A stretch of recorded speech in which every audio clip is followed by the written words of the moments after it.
प्रसंग चल रहा है जरासंध का बल विक्रम देख करके भगवान श्री कृष्ण, अर्जुन, भीम, युधिष्ठिर जी के समीप बैठे हुए हैं। जो देवर्षि नारद जी ने पांडवों की सूचना दी कि देवलोक में पांडवों ने कहा है कि आप जाकर हमारे पुत्रों को कह देना, यदि वो राजसूय यज्ञ करें तो हमारे को बहुत से उत्तम दिव्य लोक प्राप्त होने वाले हैं, वो सहज में प्राप्त हो जाएंगे, इसलिए उनकी आज्ञा है राजसूय यज्ञ कीजिए। तो विचार जब प्रारंभ हुआ तो ये हुआ कि और राजाओं को जीतना सहज है, पर जरासंध को जीतना बड़ा कठिन है, क्योंकि उसने 20,000 राजाओं को भगवान रुद्रदेव के ऊपर बलि चढ़ाने के लिए बंद कर रखा है। 20,000 राजा, और वो किसी अस्त्र शस्त्र से मारा नहीं जा सकता, बहुत बलवान है। पूछा महाराज युधिष्ठिर ने क्यों नहीं मारा जा सकता, तो भगवान उसकी उत्पत्ति की बात बताते हैं। कल चर्चा हुई थी, रानी ने 2 रानियां थी, तो जो ऋषि के द्वारा फल मिला उसके 2 भाग करके पाए, तो दोनों गर्भवती हुई, पर 2 भाग में एक प्रगट हुए, एक दाहिनांश एक बायांश, ऐसे। उन्होंने देखा कि तो मुर्दा ही है, तो फेंक दिया। तो जरा नाम की राक्षसी, वो तो आहार करने वाली थी, जब उठाया और ऐसे ही सहज में कहा जियो जियो, तो जुड़ गया तो रोने की आवाज आनी, और तो जीवित हो गया। विचार किया कि हमारे राजा के पुत्र नहीं यदि दिया जाए तो अच्छा रहेगा। कभी कभी असुर स्वभाव वालों के भी हृदय में सद्विचार आ जाते हैं। राक्षसी ने मानवी रूप धारण करके महल में प्रवेश किया। जो ही रानियों ने देखा तो उनका हृदय द्रवित होने लगा। पूछा है किसका पुत्र है, तो उनका मुझे पता नहीं, पर ये 2 भाग में था, तो उनका तो मेरा ही पुत्र है। बड़ी प्रसन्नता हुई। बृहद्रथ जो राजा थे उनसे उसने कहा महाराज ये आपका पुत्र है, आप इसे ग्रहण करो। ब्रह्म ऋषियों का वरदान कभी मिथ्या नहीं होता, मुझे लगता है उन्हीं के वरदान के कारण ये पुनः जीवित हुआ है। धाय ने तो इसे बाहर डाल दिया था, किंतु मेरे हाथों में आते ही ये जुड़ गया। राजा के हर्ष की सीमा न रही। मानवीय रूप में जो राक्षसी आई थी उससे पूछा तुम कौन हो, क्या तुम कोई देवी हो या इच्छानुसार विचरण करने वाली कोई शक्ति हो, कौन हो तुम?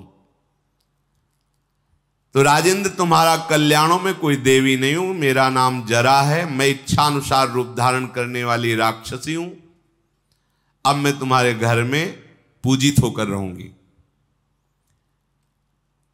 यदि कोई भी मनुष्य मुझे अपने घर में चित्रांकित करके पुत्र पौत्र आदि की रचना करके उसमें मेरी पूजा करेगी तो मैं उनके पुत्रों की रक्षा करूंगी। वैसे मैं हूं राक्षसी, पर मेरे में सुमेर पर्वत को भी निगल जाने की सामर्थ्य है। 4 लाख योजन सुमेर पर्वत को निगल जाने की सामर्थ्य है। जो दीवार पर मुझे अंकित करके युवती स्वरूप में और पुत्र पौत्र आदि की रचना करके मेरी पूजा करे, मैं उसके घर में सदा उसकी रक्षा करूंगी। उसे गांव में देखा है वो ऐसा। मैं उस पूजन के बदले में पूरे परिवार की रक्षा करूंगी। मैंने जोड़ा है तुम्हारे पुत्र को, इसलिए मेरे नाम से जुड़ा हुआ इसका नाम रखना। संधि माने जोड़ना, और जरा ने जरा नाम की राक्षस तो जरासंध रखा गया। बालक का जात कर्म संस्कार किया गया और राजा ने जरा नाम की राक्षसी की पूजा की कि आपकी कृपा से हमारा आगे वंश चलेगा। बृहद्रथ ने बालक का नाम जरासंध रखा। मगधराज का वो तेजस्वी बालक माता पिता को आनंद प्रदान करते हुए विशाल आकार वाला, बाहुबल से संपन्न प्रज्वलित अग्नि की तरह बढ़ने लगा, क्योंकि ऋषि के आशीर्वाद से प्रकट हुआ था। महातपस्वी चंड कौशिक मुनि पुनः मगध देश आए। राजा बृहद्रथ को बड़ी प्रसन्नता हुई कि जिन्होंने पुत्र के लिए फल दिया था वही ऋषि पधारे। उनके चरणों में प्रणाम करके रानी, पुत्र और राज्य समर्पित किया। महाराज कि ऐसे स्वभाव को देखकर मुनि बहुत प्रसन्न हुए और कहा, अब तुम्हारा समय राज्य से संपन्न होने का आ गया। तुम पत्नी सहित निकलो, मैं तपस्या और मंत्र देकर तुम्हें कृतार्थ करता हूं। जाओ अपना जीवन वन में जाकर भजन करते हुए पूरा करो और राजकुमार जरासंध का अभिषेक राजगद्दी पर करो। कितना सुंदर नियम पहले था। बाल्यावस्था में ब्रह्मचर्य धारण करते हुए ऋषियों के आश्रमों में रहना, फिर यौवन अवस्था में गृहस्थी में प्रवेश करना, गृहस्थी के कार्य करके चौथी अवस्था में वनवास, फिर और भगवत चिंतन करते हुए जीवन मुक्त हो जाना। जैसे नदी का वेग किसी पर्वत को पीड़ा नहीं पहुंचा सकता, ऐसे कोई देवता, कोई अस्त्र शस्त्र तुम्हारे इस पुत्र जरासंध को चोट नहीं पहुंचा सकता, मार नहीं सकता। इसलिए तुम निश्चिंत होकर एकांत वनवास करो। महाराज बृहद्रथ से इतना कह करके चंड कौशिक मुनि अंतर्ध्यान हो गए। बृहद्रथ ने जरासंध का राज्याभिषेक कर दिया और अपनी दोनों पत्नियों को लेकर वनवास में जैसी प्रक्रिया से रहना बताया था वैसे ही जाके जीवन संपन्न करना चाहिए। सबको जीवन का परम लाभ है। चलो उस कोटि का समय नहीं रहा है तो घर परिवार से तो अलग ही हो जाना चाहिए। किसी पावन तीर्थ आदि में भगवत धाम आदि का आश्रय लेकर वृद्धावस्था में भजन करते हुए शरीर छोड़ देना चाहिए। महाराज बृहद्रथ और उनकी पत्नी तपस्या और मंत्र का जाप करते हुए शरीर को भस्म कर दिया और परम धाम को गए। जरासंध अपने पराक्रम से समस्त राजाओं पर विजय प्राप्त करना शुरू किया। ये कंस इतना बलवान था कि इससे प्रसन्न होकर जरासंध ने अपनी दो पुत्रियों का ब्याह किया था। भगवान ने कहा, कंस को तो हमने पहुंचा दिया है, अब तुम्हें चिंता नहीं करनी है। अब अवसर है जरासंध के नाश का, तभी तुम राजस्व यज्ञ कर सकते हो और मैं उसके पूरे विधान को जानने वाला हूं। भीम पूरे बल से युक्त हैं और अर्जुन अस्त्र शस्त्रों के ज्ञाता हैं, इसलिए बाहु युद्ध के द्वारा ललकार कर उसे परास्त किया जाए। जब हम तीनों एकांत में जाएंगे, जरासंध से मिलेंगे और उससे भिक्षा मांगेंगे द्वंद्व युद्ध की, तब वो इतना घमंडी है कि वो मान ही जाएगा और उसका मान जाना ही उसकी मृत्यु होगी। भगवान श्री कृष्ण ने ऐसा महाराज युधिष्ठिर से कहा। राजन, यदि आप हम पर विश्वास करते हैं और हमारे हृदय को जानते हैं कि सत्य है, तो भीमसेन और अर्जुन को मैं धरोहर के रूप में लेता हूं और वैसे ही वापस करूंगा आके, आप निश्चिंत हो जाइए। भगवान के ऐसा कहने पर वहां खड़े हुए भीमसेन अर्जुन का मुख प्रसन्नता से खिल उठा और महाराज युधिष्ठिर ने कहा, पुरुषोत्तम, आप अपनी कभी मर्यादा से च्युत नहीं होते। हे अच्युत, अब आप ऐसी बात न कहें कि भीम और अर्जुन धरोहर के रूप में, हम सब आपके सेवक हैं, हम सब आपकी आज्ञा में हैं, हम सबके आप ही रक्षक हैं। आपकी हम जब शरण में हैं तो धरोहर कैसी प्रभु। हे गोविंद, आप जैसा कहते हैं अक्षरशः वैसा ही आपकी आज्ञा का पालन होगा। जिसके पक्ष में आप होते हैं तो राज्य लक्ष्मी, श्री, वैभव, सुख ये कभी दूर नहीं होता है, और जो आपसे विमुख होते हैं उनको कभी ये मिल भी नहीं सकता, मिला हुआ भी नहीं मिलने के समान ही है। आपकी आज्ञा के अनुसार चलने का जो केवल सोच लेता है वो परम सुख को प्राप्त हो जाता है। महाराज युधिष्ठिर, भगवद आज्ञा में चलना परम सुख में निमग्न होना है। प्रभु अब मुझे बिल्कुल चिंता नहीं है, मैं मान गया कि जरासंध मारा गया क्योंकि आपने कह दिया। मैं राजस्व यज्ञ का नियम लूंगा। अब मेरा उत्साह बढ़ रहा है। नीति विधान के ज्ञाता, लोक विख्यात महामहिम श्री गोविंद, आपकी शरण लेने पर कौन सा कार्य सिद्ध नहीं हो सकता। सबके लिए उचित है कि वो आपका आश्रय लेकर के आपकी आज्ञा के अनुसार जीवन बिताएं। महाराज युधिष्ठिर कह रहे, कार्य की सिद्धि के लिए किसी और का आश्रय नहीं, आपका ही आश्रय लेना चाहिए। हे श्री कृष्ण, जो आपका अनुसरण करते हैं तो नीति, विजय, बल उसमें जागृत हो जाता है। नीति, विजय और बल उसके हृदय में जागृत हो जाता है, जो हे श्री कृष्ण आपकी आज्ञा का अनुसरण करते हैं। युधिष्ठिर के ऐसा कहने पर महातेजस्वी भगवान श्री कृष्ण अर्जुन भीमसेन जरासंध से युद्ध करने के लिए उसकी राजधानी की तरफ प्रस्थान किया और तेजस्वी स्नातक ब्राह्मण का रूप धारण किया।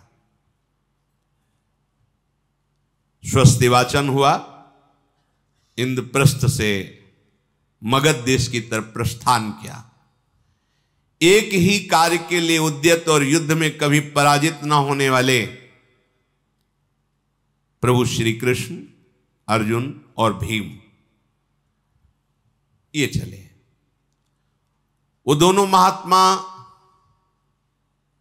महामहिम हैं। अर्जुन भगवान श्री कृष्ण ये महाप्रलय पर्यंत समस्त कार्यों के नियंता हैं। धर्म, अर्थ, काम, मोक्ष समस्त पुरुषार्थों के दाता हैं। यही ईश्वरों के भी ईश्वर हैं। गंगा और सोनभद्र नदी को पार करते हुए पूर्वाभिमुख होकर के आगे बढ़े। मगध देश की जो सीमा लगती थी उसमें प्रवेश किया। फिर बड़े बड़े वृक्षों से सुशोभित गोरख पर्वत पर पहुंच करके वहां ऊंचाई से मगध राज की राजधानी को देखा और भगवान श्री कृष्ण बोले, देखो कुंती नंदन, मगध देश कितना सुंदर और वैभव संपन्न है। देखो यहां कितनी सुंदर शोभा है। रोग और व्याधि यहां प्रवेश नहीं कर सकती। कोई भी महल ऐसा नहीं जो यहां रत्नों से ना बना हो। यहां अर्बुद नाम और चक्रवापी नाम के दो दिव्य नाग यहां राजधानी की रक्षा करते हैं जरासंध की। स्वस्तिक नाग और मणिनाग ये चारों तरफ घूमते रहते राजधानी के। यहां ऐसे नहीं कि सहज में कोई प्रवेश कर जाए। बड़ी सुरक्षित राजधानी है जरासंध की। चारों ओर से दुर्धर्ष वीरों के द्वारा सुरक्षित है। इसी से जरासंध बड़ा अभिमानी हो गया है। महातेजस्वी भगवान श्री कृष्ण अर्जुन भीमसेन मगध राजधानी में कैसे प्रवेश किया जाए विचार किया तो भगवान ने कहा, मुख्य द्वार से मित्र जाता है, शत्रु तो तोड़फोड़ मचा के जाता है, तभी अच्छा लगता है। चैत्यक नामक ऊंचे पर्वत पर उसके शिखर में सदैव पूजन बृहद्रथ परिवार जरासंध के जन करते रहते थे। मगध देश की प्रजा चैत्यक पर्वत की चोटी पर पूजन करके मानो ये पर्वत पूरे नगर की रक्षा करता है, ऐसा भाव करके। वहां एक ऋषभ नाम का राक्षस आया हुआ था, तो महाराज बृहद्रथ जरासंध के पिता ने उसे मार करके उसकी खाल के 3 नगाड़े बजाए थे और जब उनमें एक बार चोट कर दे तो महीने भर आवाज गूंजती थी। ऐसा वो बड़ा शुभ माना जाता था। भगवान ने भीम से कहा, पहले 3 नगाड़ों को फोड़ दो। फोड़ दिया गया और कहा, अपनी भुजाओं की टक्कर से इस चोटी को गिराओ जो उसके कुल देवता की तरह पूज रही है। भीमसेन ने अपनी भुजाओं की टक्कर से परकोटे पर आक्रमण करके उसे गिरा दिया। अनेक आयुधों के द्वारा जो सैनिक जन सुरक्षा करते थे, अर्जुन के मार खा करके वो भाग करके नगर में घुस गए। विशाल शिखर को ढा करके मानो मगध देश की प्रतिष्ठा पर चोट की गई हो, और सुंदर सुंदर गंध पुष्प मालाएं धारण की भगवान ने। जब वहां प्रवेश किए तो फूल मालाओं के सुंदर बगीचे, तो सुंदर फूल माला धारण की, प्रसन्न मुद्रा में पर्वत से प्रवेश किया, मुख्य द्वार से नहीं। जैसे हिमालय की गुफा में रहने वाला सिंह शिकार ढूंढता हुआ घूमता, ऐसे वो राजभवन जिसमें जरासंध रहता है, ढूंढते हुए तीनों महाबलशाली आगे बढ़े। आगे देखा ब्राह्मणों की पंक्तियां लगी हुई हैं, भिक्षा कामना जो करेगा वो। जरासंध ब्राह्मण भक्त था, ऋषि भक्त था, जो मांगे, उस समय उसका नियम था यदि प्राण भी मांगेंगे तो दे देंगे। तो 3 पंक्तियों को छोड़कर आगे पहुंचे। जरासंध उस समय ब्राह्मणों की कामना पूर्ण करने के लिए आया था। उसकी दृष्टि पड़ी कि इतना लोभी कौन हो सकता है जो पंक्ति छोड़कर आगे आ गया। फिर देखा विशाल भुजाएं और उनमें धनुष की प्रत्यंचा की रगड़। ऐसे ब्राह्मण तो हमने कभी नहीं देखे। जरासंध ने जब भीम को देखा, प्रभु श्री कृष्ण को देखा, अर्जुन को देखा, पर ब्राह्मण वेश में आए तो झुककर प्रणाम किया और उनका पूजन किया। आओ आओ, आपका स्वागत है, बड़े उतावले जान पड़ते हो, क्या चाहिए तुम्हें? जरासंध ने पूछा। भगवान ने अर्जुन भीमसेन से कहा, मौन, तुम मत बोलना। बोले 2 ब्राह्मण तो मौन हैं, बात हम ही को करनी है। तुम महाबुद्धिमान दिखाई देते हो, तुम ही बोलो क्या चाहिए। हम आधी रात को बताएंगे कि क्या चाहिए। यदि आप हमसे मिल सकते हो तो अभी सबको बांटो, और आधी रात के हम तुम्हें बताएंगे। अवश्य, ब्राह्मणों के लिए मेरे यहां कोई अदेय नहीं है, मैं अवश्य आधी रात में आपसे मिलूंगा। यज्ञशाला में ठहरिए जहां ऋषियों को ठहराया जाता है। ऐसा कह के राजभवन में सबको बांट करके चला गया। ठीक आधी रात के समय, वचन का बहुत पक्का था, जहां ब्राह्मण जन ठहरे हुए थे वहां गए। जरासंध आधी रात के समय जाकर के प्रणाम किया। हां, तुम तीनों को देखकर मुझे ऐसा लग नहीं रहा कि तुम ब्राह्मण हो। प्रणाम करने के बाद मुझे लग नहीं रहा कि तुम ब्राह्मण। अब कोई जरासंध बुद्धिमान रह जाएगा, ऐसा थोड़ी कि कोई मूढ़ हो। जरासंध जब ऐसा बोला, तीनों खड़े हो गए, भगवान श्री कृष्ण, अर्जुन और भीम। और कहा, महाराज महाराज, आपका कल्याण हो, कल्याण हो, जैसे ब्राह्मण लोग करते हैं। भगवान श्री कृष्ण ने, हाँ हाँ, हम समझ रहे हैं। तीनों की किसी भी तरह से कोई एक लक्षण भी नहीं दिखाई दे रहा कि तुम ब्रह्म ऋषि हो, ब्राह्मण हो। मांगने क्या आए हो इस रूप में, क्या चाहते हो? बैठ जाओ, घबराओ मत। जरासंध ने ऐसा, बैठ गए। उसने कहा, पहली बात समझ लो, मेरे यहां जो मांगने आता है उसके लिए अदेय नहीं है। मैं सत्य प्रतिज्ञ हूं, जो प्रतिज्ञा करता हूं वैसा ही पालन करता हूं। विपरीत आचरण आप में दिखाई दे रहे हैं, भेष कुछ और है, उद्देश्य कुछ और नजर आ रहा है। मेरे में विपरीत आचरण नहीं मिलेगा। बताओ, ये स्नातक वेश धारण करके हमारे पास क्या निमित्त बना के आए हो? क्यों? क्योंकि तुम्हारे में सुगंधित माला पहने हुए हो,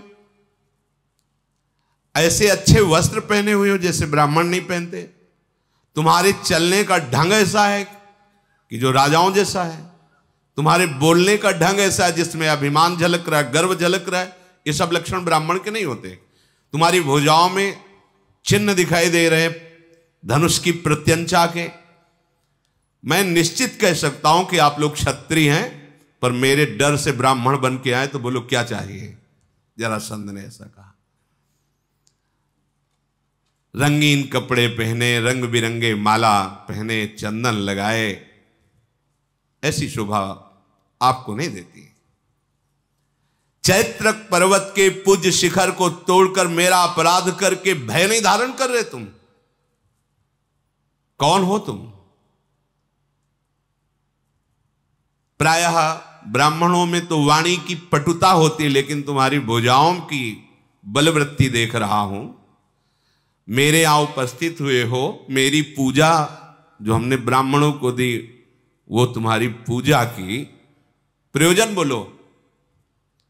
जरासंध के ऐसा बोलने पर प्रभु ने अर्जुन और भीम को कहा, तुम चुप रहना, कहीं बात बिगड़ न जाए। भगवान श्री कृष्ण ने कहा, हां हां, तुम जैसा बोल रहे हो बिल्कुल ठीक वैसा ही है। तुमको इससे क्या मतलब कि हम ब्राह्मण हैं कि क्षत्रिय हैं कि वैश्य हैं? अरे पुष्प धारण करना तो श्रीवानों का लक्षण है। हम लोग पुष्पमाला धारण की तो कोई दोष थोड़ी धारण की, उसके अधिकारी हैं।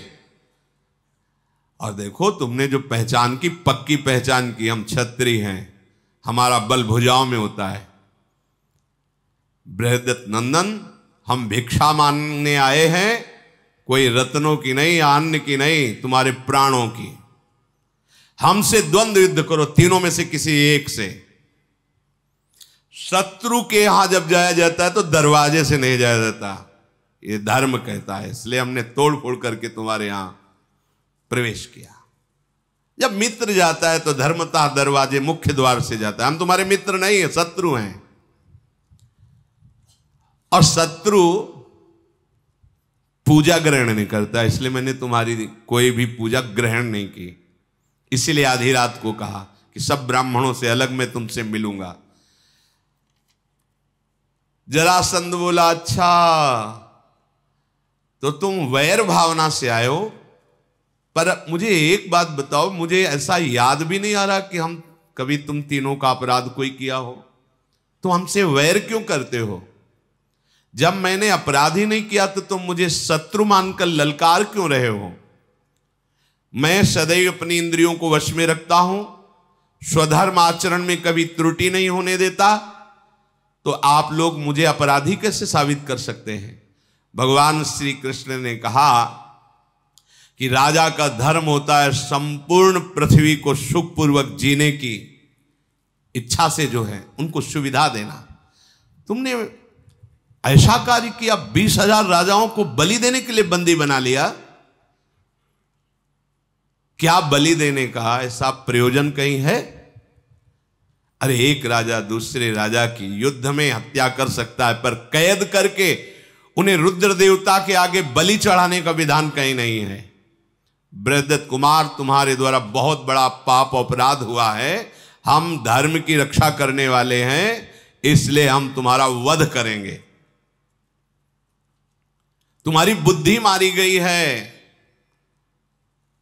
जहां बलि के नाम पर तुम राजाओं की बलि देना चाहते हो, तुम अपने ही भाई बंधुओं के हत्यारे हो। तुम्हारा वध करना मेरे लिए बहुत उचित हो गया है। तुम मान बैठे हो कि तुम जगत के स्वामी हो। इस तुम्हारी बुद्धि का भ्रम दूर करने के लिए हम आए हैं।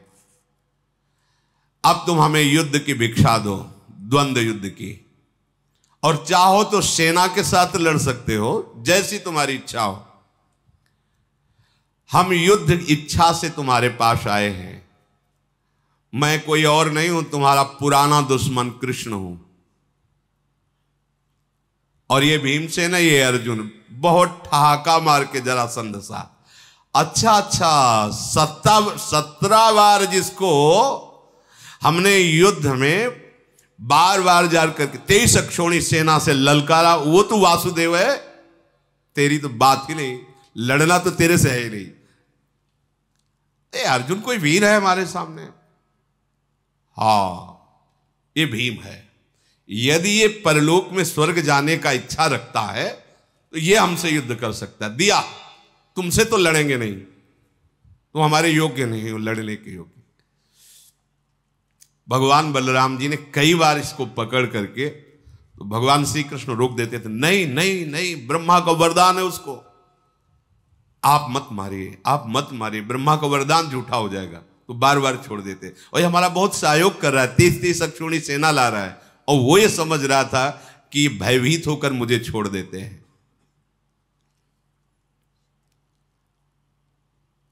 देखो, मुझे दोषी मत ठहराओ, जरासंध ने कहा।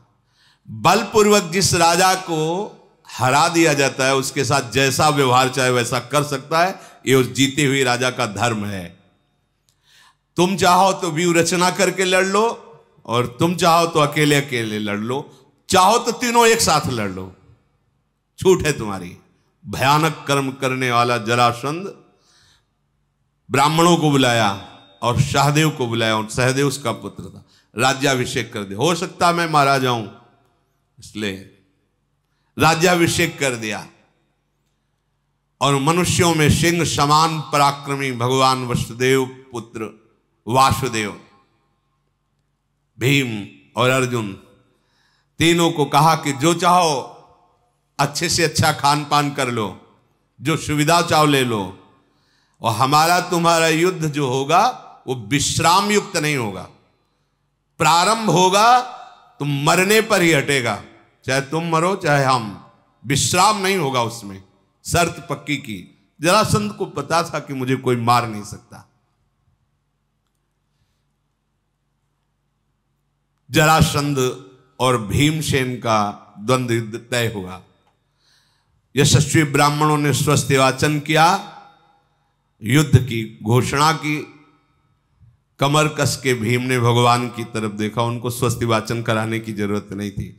परम स्वस्ति वही है जहां श्री कृष्ण है, परम मंगल है। भगवान की तरफ देखकर चरणों में प्रणाम किया। भयानक पराक्रमी जरासंध भीमसेन से कहा, आओ, स्वर्ग के द्वार तुम्हारे लिए खुल चुके हैं, मैं अभी तुम्हें पहुंचाता हूं, बड़े वीर बनते हो। भीमसेन ने कहा, युद्ध की इच्छा रखने वाले बात नहीं बनाते हैं, युद्ध करते हैं। दोनों सिंह के समान पराक्रमी अपनी भुजाओं के आयुध से द्वंद्व युद्ध करने लगे। जरासंध ने पहले हाथ मिलाया और एक दूसरे के चरणों का अभिवादन किया, फिर ताल ठोक कर युद्ध प्रारंभ कर दिया। अब अंग से अंग भिड़ना, गुथना, एक दूसरे को पटकना, उनके थप्पड़ों की मार ऐसी लगती थी जैसे बिजली कड़क रही हो, एक दूसरे पर प्रहार। कार्तिक मास के प्रथम दिन से युद्ध प्रारंभ हुआ था। कार्तिकश्चितु मासस्य प्रवत्तम प्रथमे हनि अनाहारम दिवारात्रो मविश्रांतो मवर्तत। बिना कुछ खाए पिए, बिना विश्राम के रात दिन प्रथम कार्तिक शुरू हुआ और दिन रात अविराम गति से चलता रहा त्रयोदशी तक। ना खाना, न पीना, न विश्राम, बस उठाक पटकला एक दूसरे। भगवान ने देखा कि जरासंध शिथिल हो रहा है, इशारे से कहा कि भीमसेन, ये भयानक कर्म करने वाला तुम्हारा जो शत्रु है ये थका दिखाई दे रहा है, इसलिए तुम इसे अधिक पीड़ा मत पहुंचाना, अर्थात अधिक पीड़ा पहुंचाओ, क्योंकि थक चुका है। यदि तुमने अधिक पीड़ा पहुंचाई तो ये प्राण त्यागने योग्य स्थिति में पहुंच जाएगा, इसलिए तुम्हें चाहिए कि इसे अधिक पीड़ा नहीं पहुंचाना, समभाव से युद्ध करो, अर्थात अधिक पीड़ा पहुंचाओ, विषम भाव से करो। भगवान का इशारा कुछ और था। श्री कृष्ण के ऐसा कहने पर ही भीमसेन ने भगवान का स्मरण करके उठाया और उसको पटक दिया। बार बार गला घोंटा, बार बार मारने की चेष्टा की, पर जरासंध हारने का नाम ही नहीं, मरने का नाम नहीं। अब भीमसेन ने भगवान की तरफ देखा कि ऐसे हम पूरे जीवन लगे रहेंगे तो भी नहीं मरेगा, ये कैसे मरेगा? गला दबा रहे, सब कुछ है, उसको फर्क ही नहीं पड़ रहा। तो भगवान श्री कृष्ण ने इशारा किया कि ये दैवी शक्ति से आशीष प्राप्त किए हुए है, ये सीधा साधा नहीं है कि ऐसे मर जाएगा मनुष्यों की तरह। एक खोटी बुद्धि वाला मारा तुम्हारे ही हाथ जाएगा। और एक नरकट बेत का उसको लिया, ऐसे चीर करके फेंक दिया।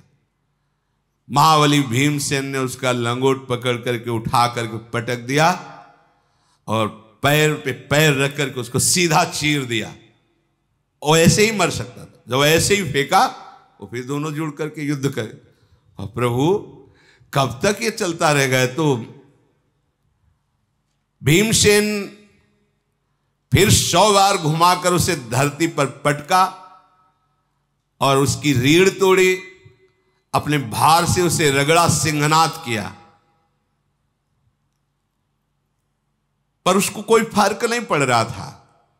तब भगवान ने फिर वो तृण उठाया, ऐसे चीरा और उल्टा फेंका। भीमसेन समझ गए। फिर भीमसेन ने उसके पैर पर पैर रख करके उसके 2 टुकड़े किए और विपरीत दिशा में फेंक दिया। अब मगधराज का शरीर आकर पुनः नहीं जुड़ा। अब विकट गर्जना विजय की भीमसेन करने लगे। बहुत बड़ा योद्धा। जरासंध का शरीर 2 भाग में अलग अलग पड़ा हुआ था। हाहाकार मच गया।